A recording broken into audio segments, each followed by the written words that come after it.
I got another confession to make. This is the car that I want. For those that don't know, I have a 3800 series Chevy 1-ton truck, which is currently for sale at Classic Auto Mall. Just putting it out there, perhaps somebody that is watching this has one of these and would like to trade for a truck. Anyway, I got a little carried away, but Nash made the Nash Rambler Country Club from 1951 through 1955. But before getting into all of it, I'm your host, Jay. Welcome to What It's Like, where this channel is way more than a car channel. It's a car community that I am very much a part of. Anyway, I try and do 3 to 5 episodes a week, which is great if you're into binging automotive history content, engine episodes and company history sprinkled in. Not trying to blab, I'm just trying to tell you what we're about. People witnessing this for the very first time, what's up? Anyway, if you're interested in any of that, diving in deep on lost and mostly forgotten orphan brands, that's what we do here. Subscribe and hit the bell icon next to it to never miss a video. 1954 Nash model lineup, and I want to point something out real quick. Nash offered 4 sizes of sort of the same style car, if you think about it. You had the Metropolitan, then you had the Rambler series, which we'll come back to because there's a lot to talk about there. Then you had the Statesman and Ambassador at the top. And the point that I'm trying to make is all of the hardtop offerings look very similar to one another, even down to the windshield profile and how the fenders come together. It's super interesting when you look at it this way. Nash offered Rambler from 1950 through 1957. When Nash and Hudson merged to form AMC, Rambler would be offered through 1969. Rambler started off as a compact car, and then it would grow into an intermediate class of car, but it's important to note that AMC put Rambler on everything at one point in time, even the Ambassador. It was a Rambler Ambassador. Fun fact, Rambler was the name of the car that was built by the company that came before Nash. Charlie Nash would buy the Thomas B. Jeffrey Company in 1916, and that was the company that occupied the Kenosha, Wisconsin plant, and Rambler was one of the biggest manufacturers of automobiles during that point in time. Also interesting point to make is Nash offered overhead valve engines in the beginning because of its ties over at Buick. Buick was always overhead valve. Anyway, it's interesting to point out that Nash was one of the last companies to totally get rid of the flathead, but it wasn't until the mid-1960s. They offered the Flying Scot, the same engine that is in this car, through 1965. Just super interesting. 1954 was more or less a carryover year as far as design went from 1953, but they offered way more bodies to choose from. The original 3 bodies that were carried over from 1953 included the 2-door convertible, 2-door Country Club, and 2-door wagon. They were joined by a 2-door sedan, 4-door wagon, and 4-door sedan. 6 flavors one can choose from in the Rambler palette for 1954. Important to note, though, 1954 was more or less a standalone year as far as these body styles go, because in 1955, the body styles do carry over, but the wheel openings get cut out. So if you want one that has the full upside down bathtub effect, you have to get a 54, making this a standalone body year for the last 3 models, the 2-door sedan, 4-door wagon, and 4-door sedan. Nash offered 3 trim levels, well, technically 4, I guess. You had the below basement utility model, which came in a single flavor, 2-door utility wagon, which only 56 were made. It's the rarest of the Nash Ramblers for 1954. Then there was the Deluxe, Super, and Custom. It's important to note that not all of the trim levels pertained to all of the different cars offered. For example, you couldn't get the Country Club in the utility trim. According to the standard catalog of American cars from 1946 through 1975, it suggests that the Country Club was only available in 2 flavors, Super and Custom. The custom models got the Weather Eye and radio as standard equipment, as well as a Continental spare tire kit. The Weather Eye was conditioned air, heat, and ventilation system. Sometimes it gets lost in translation. Being branded as air conditioning, it wasn't actually air conditioning, rather conditioned air. Things get confusing because 1954 was the first year that Nash offered air conditioning built into the dashboard, but it is called All Weather Eye, which was available as a $395 option, which would be equivalent to you spending $4,757.27 in the year 2025, which is a lot, but Packard was the first company to offer a built-in or AC system done in-house. It's important to note that air conditioning systems being put in cars goes back even further than that, but Packard was the first one to offer air conditioning systems as an option in either 1939 or 1940, depending on what source you read, as a $310 option, which sounds cheaper, but when you adjust it for inflation, it's $7,225.36. Nash's system was cheaper, and it took things a step forward, making it this system fully integrated. Companies that offered air conditioning prior to this used bulky components, and the system was split up. Some of it was underneath the hood, like the compressor and condenser, and some of it was in the trunk, like the evaporator, blower, and air distributor. The Nash system kept everything up front, either under the hood or under the cowl region. It's important to note that Nash wasn't the only one to come out with air conditioning in 1954. Pontiac also offered an all-new AC system that was very similar to Nash's design with a bunch of key differences. Maybe one day we'll do a deep dive on both of these air conditioning systems. As mentioned previous, 1954 is more or less a carryover design that started in 1953, but we are going to compare 52 on top, 54 on the bottom, starting in the front. There is a lot that is different between these two, despite them looking very similar in the roof profile. Notice the 52, it has more of that upside down bathtub style design about it. It's big and bulbous. Both of these cars have single headlights. Both of these cars have cowl openings, even though they're done a little bit differently. Like the 54 has one that goes the whole way across the width of the windscreen, essentially. The 52 has a cowl-like hood opening in the middle with these parts that protrude the bodywork. It's a very interesting design. Side mirror placement is roughly the same area between these two. The 52 has a visor that the 54 doesn't have. The 54 has a hood scoop, a functioning hood scoop that the 52 doesn't have. The grills are different between these two. The 52 has two grill bars, whereas the 54 has one big grill bar with the Nash logo in the center, and then bright trim that goes on the outside perimeter of the grill itself, whereas the 52 doesn't really have that. Both of these cars have single headlights. The bezels are done differently. The turn signal indicator is roughly the same location. Bumper profile looks very similar but different at the same time.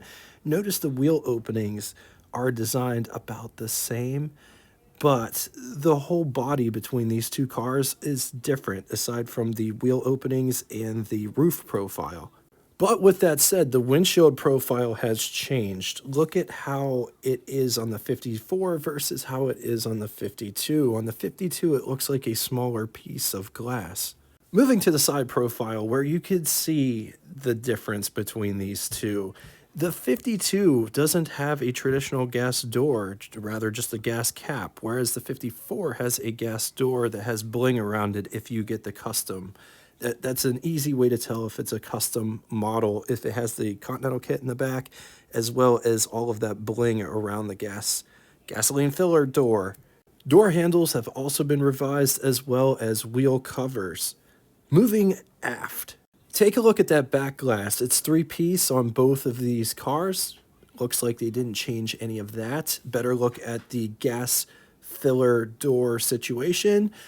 What's interesting is this Nash doesn't have all of the body bling on the gasoline door, but I guess this one was a 53, and that was one of the differences between 53 and 54. Brake lights increase in size, as well as they have this bright piece at the top. I love the sculpting they did, making the brake lights protrude a little bit more. To me, the 52 just kind of ends. It doesn't really have that much of a... It's not the nicest rear end I've ever seen on a car. But interesting to note, they kept the center line going back towards the three-piece back glass. It's just not as pronounced, or it doesn't look as pronounced at this angle on the 53/54 as it was on the 52. The bumpers have also been revised. Jumping inside to take a quick gander at the dash and interior situation, which both of them look roughly the same, even though the unipod gauge cluster in the center with all the engine vitals and speedometer has been upgraded for 1954. Which one do you like better? Let's talk specs. 178.25 inch long, 73.5 inches wide. It rides a wheelbase of 100 inches. It's important to note that the four-door wagons and four-door sedans, they ride a longer wheelbase, 108 inches. It weighs 2,465 pounds. Price, $1,945, which would be equivalent to you spending $23,425, 3 cents in the year 2025. Total 1954 Nash production was 64,150 units, placing Nash 13th place in the industry. For those wondering at home, Rambler actually sold better than Nash did in 1954, selling 37,779 units. Nash only sold 29,371 units. Total 1954 Rambler Country Club was 4,683 units, which broke down into 1,071 supers and 3,612 custom models. Moving on to engines, which there were two to choose from. Starting off with the bottom engine choice, 184.1 cubic inch displacement, flathead inline 6, 3 liters. It was good for 85 horsepower, around 3,800 RPM, 150 pound-feet, or 203 newton meters, around 1,800 RPM, with a bore of 3 1/8 inch and a stroke of 4 inches. Compression was 725-1, 4 main bearings, solid valve lifters. This engine, you got it with the manual transmission, so you could get the 3-speed manual or 3-speed manual with overdrive. The 3-speed was shifted from the column. When backed with a 3-speed manual transmission, 0 to 60 could be had in 16.6 seconds. Average fuel consumption was anywhere between 16.5 to 20 miles to the gallon. Overdrive got you 25 to, I've heard, as high as 30 to 32. In the comment section, if you have one of these cars, do you get that good of gas mileage out of it? Theoretical top speed of 85 miles per hour. Moving on to the biggest engine you could get in this car, which was the 195.6 cubic inch displacement flathead inline 6, 3.2 liters. It was good for 90 horsepower, 3,800 RPM, the same 150 pound-feet or 201 newton meters, around 1,800 RPM, with a bore of 3.125 inches and a stroke of 4 1/4 inch. 0 to 60 could be had in 18.6 seconds, and that is with the Hydromatic 4-speed automatic transmission provided by General Motors. Average fuel economy was 16.2 to 20 miles to the gallon. Theoretical top speed of 86 miles per hour. Let's talk styling on this car. Just look at the bright bezels for the headlights, and then you got turn signal indicators down below. The bumpers wrap around, and just notice how the trim takes over and goes down the whole side of the car and connects to the back bumpers in the back. Also check out that this does not have a traditional wheel arch opening. It has almost like a very aerodynamic look. I love how everything's all curved, very smooth shaped car. It does have bumper bolts.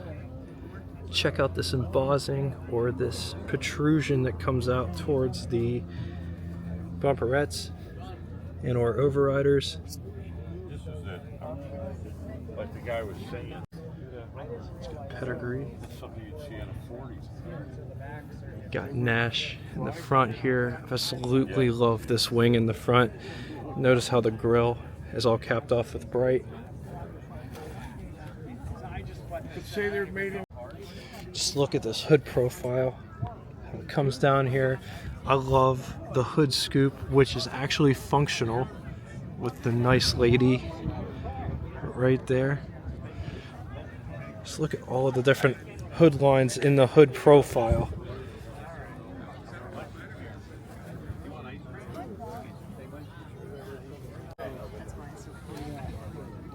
Just check this out.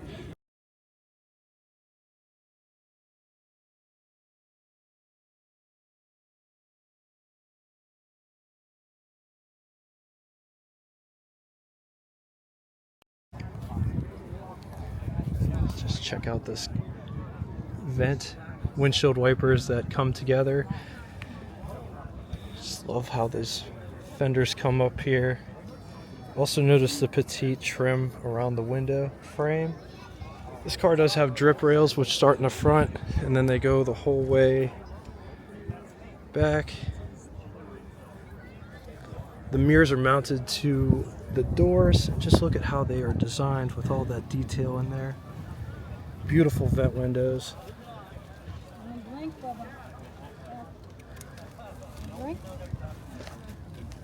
The rear wheel opening is just like the front one. I love the roof profile of this. It's their hardtop offering. Gas fillers on the driver's side. Bumpers wrap clear back around. I love this trim, how it connects to the bumper in the back. Are you done? This one's got the Continental kit on the back. There's all the embossing right here. The brake lights. Car has a center line going back towards the split wraparound back glass. Take a look at this door panel. Massive armrest for the car. There's also a place to put your fingers in here to close the door. Door handle to get out. Window crank for the big window. And all of these cars have unique things about them. Nash's unique thing is their windows, they go up really fast. So that's like, just check out, it's all framed out. Vent windows. Coming down inside the pedal box down here, you have the emergency brake and or parking brake, a beam switch, brake pedal, gas pedal. Just take a gander at this interior.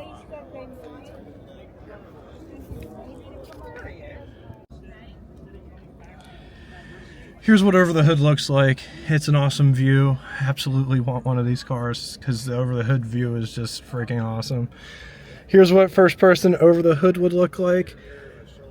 Onto the button switches and knobs, starting on the left and moving right. This is for the windshield washer. Windshield wipers with the wash feature in center.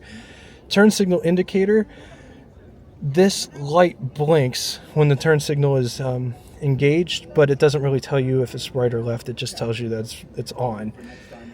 In the center, there is a uniscope with all of the gauges in it. Notice it's a 100-mile-per-hour speedometer, depending on how you read it. It's 0 and ends with 0. Has odometer. Then it has idiot lights for no charge and low oil pressure, coolant temperature, and fuel. This one's got the Hydromatic automatic transmission. General Motors sold the Hydromatic to anybody that would buy it. And the drive select modes read reverse, low, third, fourth, neutral.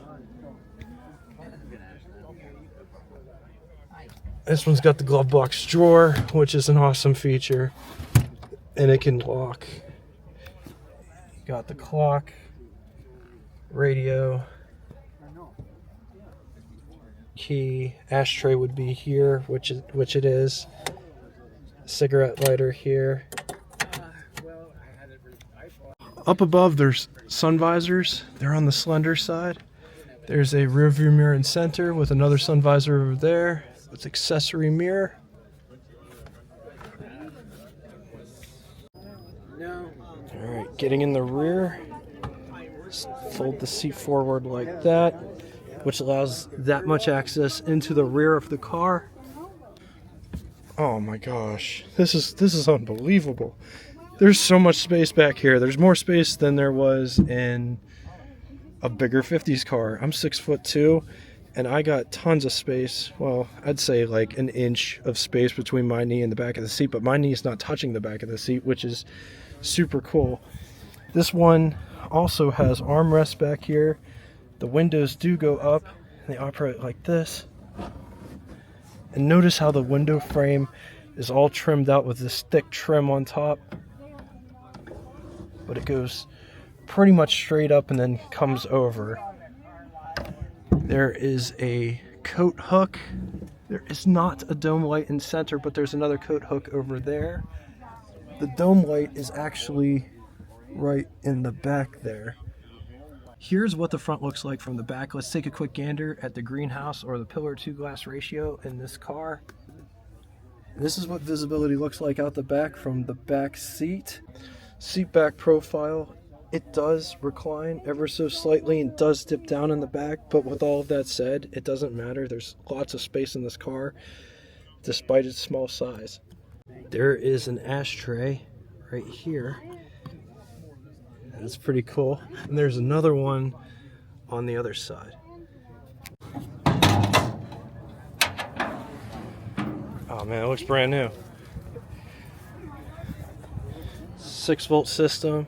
It's got the flathead 195/6 in it, which in my opinion is better than the overhead valve engine. 2 big trumpet horns. It's got the windshield washer thing. I just love how everything's so accessible and so easy to get to.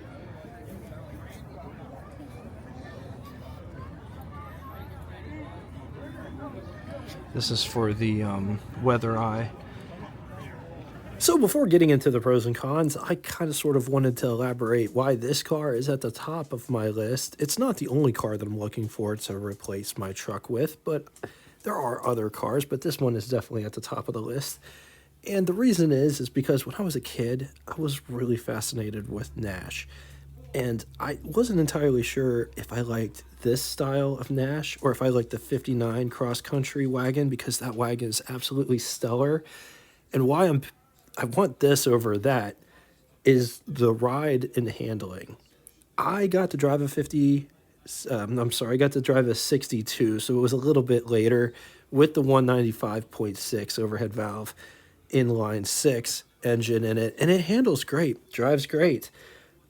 But these handle and drive on a whole nother level. It almost doesn't make sense because they're on a shorter wheelbase, but the way that the suspension is set up, it's on coil springs with unit body. The over-the-hood profile is the piece de resistance, in my humble opinion, and the greenhouse is great. It almost doesn't even feel like you're riding with the top on the car, so to speak. When I got to drive the 55, we had all of the windows open and the vent windows, and there was absolutely no turbulence, which is insane. And then there is the styling of it. I absolutely love the way that these look, and I know I got a problem. But on the positive side, cute, different car that doesn't look like anything else, except for maybe the Hudson Jet if the person squints hard enough. Over the hood profile is chef's kiss, in my opinion. Loads of space throughout, even in the rear. There's enough space back there in the rear for me to sit back there. There's built-in armrests that take up the space of the wheel wells. It's very interesting design. It gets great gas mileage, large trunk.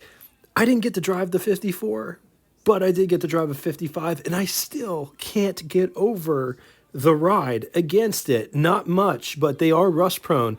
And because it's a unit body car, you have to scrutinize all of the areas in which water can collect and turn into rust. Trunnion suspension is another place of contention. Take a gander at this suspension setup. They were economy cars back in the day, so not a lot of people loved or cared for them, which kind of sucks because there's not that many that survive. All right, now it's time for Would You Rather. Compact Car Edition. Which one of these would you rather have? 1954 Hudson Jet, or 1954 Nash Rambler, or 1954 Kaiser Henry J. I'm going to leave this here for a minute. If you need more time, feel free, pause the video. On to the second scenario, 1954 Volkswagen Beetle, or 1954 Nash Rambler, or 1954 Willis Arrow. Once again, going to leave this here for a minute. If you need more time, feel free, pause the video. Now it's time for song and dance. Name that tune. First person to get both the name of the band, song title, and the lyric that comes next will have their comment pinned to the top of the comment section. Other guys that meet her may not think she's much to see. I honestly think that that's the best song for this episode. Anyway, thank you all so much for coming out and watching this one. If you're looking for a 1952 Chevy 3800 one-ton series deluxe cab, the 5-window cab with a visor that's up on 19.5s and gets about 20 miles to the gallon on the highway, there's one currently for sale at Classic Auto Mall. It's my old truck. I will link I'll put a link in the description if you're interested. Someone bought my truck so I can buy this car. Anyway, thank you all so much for coming out and watching this. If you'd like to get in touch with me, shoot me a comment in the comment section below, or you could always send me an email at what_its_like@yahoo.com. Thanks again for everything that you bring to this car community. I love reading the stories. I love reading what you guys traded for various cars. Thanks again for being awesome. Until next time, toodaloo! Welcome to the after show. This part of the video doesn't have any sound or commentary, but you get to see this car in its entirety. And maybe you'll understand why I like this car so much. I just love all of the curves. It's a very curvaceous car, and I definitely want a 53 or a 54 over the 55. I know that the 53 and 54 have a tighter turning radius, which I totally forgot to mention in the cons. Because the wheels are enclosed, the tires don't turn nearly as far as, say, a 55. But the 55 it's missing a lot of character that this car has, in my opinion. Anyway, enjoy the after show. Oh yeah, and I totally forgot to mention what I really want to do with this car. I want to get behind a Cadillac and go beep, beep, beep, beep. My horn goes beep, beep, beep. And then when I get to the Cadillac, I wanted to ask him, how the hell do you get this thing out of second gear?